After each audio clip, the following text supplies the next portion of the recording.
আসসালামু আলাইকুম।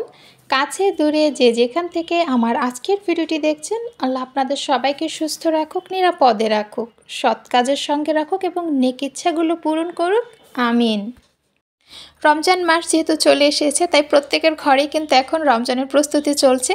আমি প্রস্তুতি নিচ্ছি, তবে বাচ্চাদেরকে সামলে একা হাতে কীভাবে একদিনে আমি খুব সহজ উপায়ে ফ্রোজেন পদ্ধতিটা নেই, সেটাই আজকে ভিডিওতে আপনাদের সঙ্গে শেয়ার করব। আমার কাজ সহজ করার জন্য আমি কিন্তু রাতে ছোলার ডাল এবং পেঁয়াজুর ডালটা ভিজিয়ে রেখেছিলাম। সকাল সকাল উঠে ডালগুলো সেদ্ধ বসিয়ে দিয়েছি এবং পেঁয়াজুর ডালটা ব্লেন্ড করে নিয়েছি।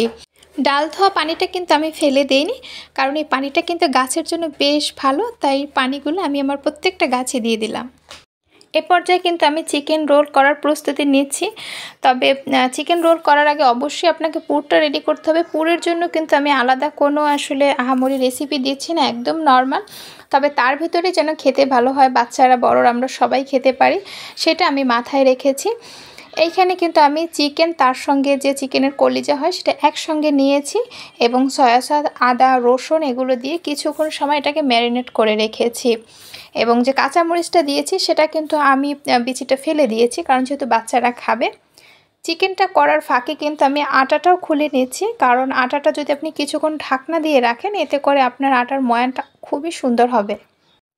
এখন কিন্তু আমি চিকেনের সঙ্গে কিছুটা সবজি দিয়ে দিলাম, কারণ সবজিটা দিলে কী হবে, আপনার খেতে কিন্তু ভালো লাগবে এবং সেই সঙ্গে এটার কিন্তু পুষ্টির দিকটাও কিন্তু ব্যালেন্স থাকবে।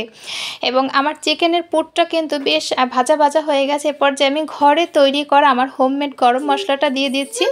এই হোমমেড গরম মশলাটা দেওয়ার কারণে যখন রোলটা খাওয়া হবে তখন কিন্তু একটা বাজারের মতন ফ্লেভার আসবে এবং খেতেও ভালো লাগবে, মনে হবে যেন এটা বাজার থেকে আনা হয়েছে।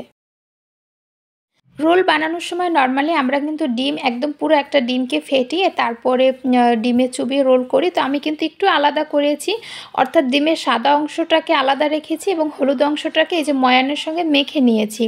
তো এতে করে কি হয়, আপনার রোলটা কিন্তু অনেকটা সফট হয় এবং একদম বাজারের মতন খেতে হয়। আলহামদুলিল্লাহ, আমার কিন্তু রোল বানানো হয়ে গেছে। এভাবে ফ্রিজে কিছুক্ষণ থাকলে কিন্তু এটা শক্ত হয়ে যাবে। তারপর আমি এটাকে পলিথিন অথবা বক্সে ভরে রাখবো এবং দীর্ঘদিন এটাকে খাওয়া যাবে। এখন আমি মশলার প্রস্তুতি নিচ্ছি। এইখানে রসুনটা একদিন আগে ব্লেন্ড করে প্লেটে বসিয়ে দিয়েছিলাম, তো ওইটা কিন্তু শক্ত হয়ে গেছে। এবার ওইটাকে আমি আমার প্রয়োজন অনুযায়ী কেটে নেব। এখানে 2 কেজি চিড়া আনিয়ে রেখেছিলাম। তো যেহেতু চিড়া পরিমাণে অনেক বেশি, একটু রোদ না দিয়ে রাখলে কিন্তু রিস্ক থাকবে পোকা হওয়ার, তো আমি আসলে ওই রিস্কে যেতে চাচ্ছি না, আর রোদে দিয়ে আসলাম।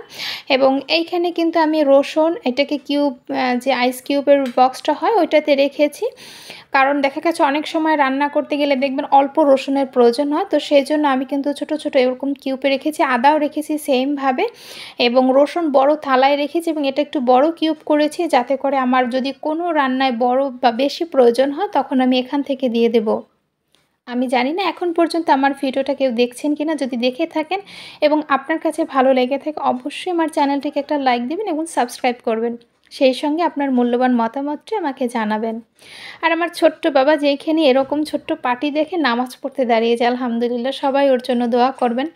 সামনে রমজান মাস, আল্লাহ যেন ওকে দিনের জন্য কবুল করে নেয়। এই পর্যায়ে আমি কিন্তু বড়ার প্রস্তুতিটা নিচ্ছি। তো বড়ার জন্য এইখানে খেসারি ডালের ভিতরে শুধুমাত্র আমি রসুন এবং কাঁচামরিচটা দিয়েছি আর থালা এভাবে করে রেখেছি। যখন এটা শক্ত হয়ে যাবে আমি পলিথিনে করে রাখবো। তো 2টো থালায় রেখেছি। এভাবে করে আপনি কিন্তু আমি অর্থাৎ আমার দিনে 2 বার দিলে এটা হয়ে যায়। আমার কাছে আসলে এভাবেই সহজ মনে হয়। এইখানে আমি ছোলার ডালটা পলিথিনে করে রাখছি। ছোলার ডালটা পলিথিনে রাখার একটু কারণ আছে, কারণ পরিমাণে অনেক বেশি। এতগুলো বক্স আসলে একটা কাজে দেয়া যাবে না, তাহলে বক্সে শর্ট পড়বে। কারণ রমজানের প্রস্তুতিতে কিন্তু বক্স প্রচুর পরিমাণ ব্যবহার হয়। তো এর চাপটা কমানোর জন্য আমি কিছুটা পলিথিনে রেখেছি, বাকিটা কিন্তু আমি সবগুলো বক্সেই রেখে দিয়েছি। প্রত্যেকের সংসারে কাজের ধরন, খাওয়ার পরিমাণ সব কিছুই কিন্তু আলাদা। আমার যেটা মনে হয় সেটা হলো আপনি আপনার সংসারের ধরন অনুযায়ী আপনি কাজ করবেন। আমি কিন্তু প্রতি বছরেই একইভাবে কাজ করি এবং সেইখানে হয়তো কিছুটা একটু চেঞ্জ হয়। দেখা গেছে আমার অভিজ্ঞতা থেকে হোক, একজনেরটা দেখে হোক, বুঝে হোক, আমি কিছুটা চেঞ্জ করি, যেটা আমার কাছে সহজ মনে হয় সেইভাবেই করি। তো আলহামদুলিল্লাহ এইভাবেই কিন্তু আমার রমজানের প্রস্তুতি রোজার আগেই হয়ে যায়।